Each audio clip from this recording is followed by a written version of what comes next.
मेरा नाम सिमरन है। मैं गुजरात की रहने वाली हूँ। उम्र 25 साल है मेरी। शादी हुए 7 साल हो गए हैं, पर अभी तक माँ नहीं बन सकी मैं। मेरे पति पर ज़्यादा अच्छे नहीं हैं। 5-7 मिनट में उनका हो जाता है और मैं तड़पती रह जाती हूँ। मेरा फिगर अभी भी एक लड़की के फिगर जैसा है, 34-32-36। मैं दिखने में भी बहुत सुंदर हूँ और मेरा शरीर भी बहुत गोरा है। अब कहानी पर आती हूँ। मैं एक बैंक में मैनेजर हूँ। मेरे पति भी मैनेजर है।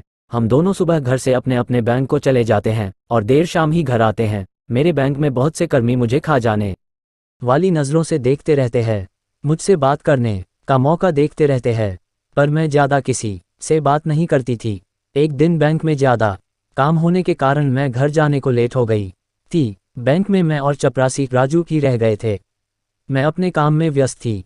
जब मैं पूरा काम करके फ्री हुई तो देखा राजू कहीं नज़र नहीं आ रहा था। मैं राजू को हर जगह देखने लगी, पर वो कहीं नहीं मिला। फिर मैं लेडीज़ बाथरूम की तरफ गई और दरवाज़ा खोला तो देखकर हैरान रह गई। राजू फ़ोन में कोई गंदी फिल्म देख रहा था। वो इतना व्यस्त था कि उसको पता भी नहीं लग रहा था मैं उसको देख रही थी। राजू का मेरे पति के से लंबा और मोटा था। मेरी नज़र भी उसके से हट नहीं रही थी और मैं तो एकटक राजू के को निहार रही थी। मुझे भी याद नहीं रहा कि मैं कहाँ थी और एक पराये मर्द को ऐसे देख रही थी। मैं संभल पाती उससे पहले ही राजू मेरे पास आ गया और मेरे मुंह से कुछ बोला ही नहीं जा रहा था। राजू फिर मुझे बोला, मैम मुझे पता है आपको बच्चा नहीं हो रहा है, आपके पति आपको खुश नहीं कर पाते हैं अच्छे से, आप बच्चे के लिए बहुत तड़पती रहती हो। राजू बात तो ठीक बोल रहा था, पर मुझे ऐसा करना अच्छा नहीं लग रहा था। मैं एकदम से बाहर आ गई। राजू भी मेरे पीछे आ गया। वो मुझे बोला, मेरी बात गलत लगी हो तो मुझे माफ़ करना। मैंने उसको कुछ नहीं बोला। फिर राजू बोला, मैम एक काम कर दोगी मेरा। राजू मुझे पकड़ कर बोला, मैम ये बात किसी को मत बताना, नहीं तो मेरी नौकरी चली जाएगी। मैं राजू के सिर पर हाथ फेर कर बैंक से बाहर निकल आई। घर आकर नहाने चली गई। नहाते टाइम मुझे राजू का ही याद आ रहा था। फिर मैं राजू के को ही याद करते हुए सो गई।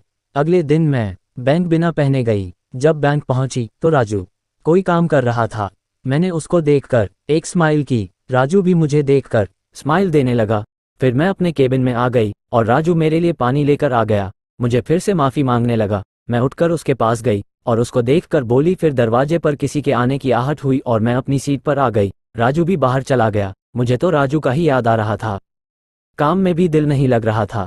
शाम 4:30 बजे तक कर्मी घर चले गए। राजनम्रे केबिन में आ गया। मेरे पास आकर मेरे पाँव के पास नीचे बैठ गया और मेरी पैरों को सहलाने लगा। मैंने राजू को बोला, क्या कर रहे हो नीचे बैठकर? राजू बोलने लगा, मैम कल आपने मेरा देखा था, आज मुझे भी अपनी के दर्शन करवा दो।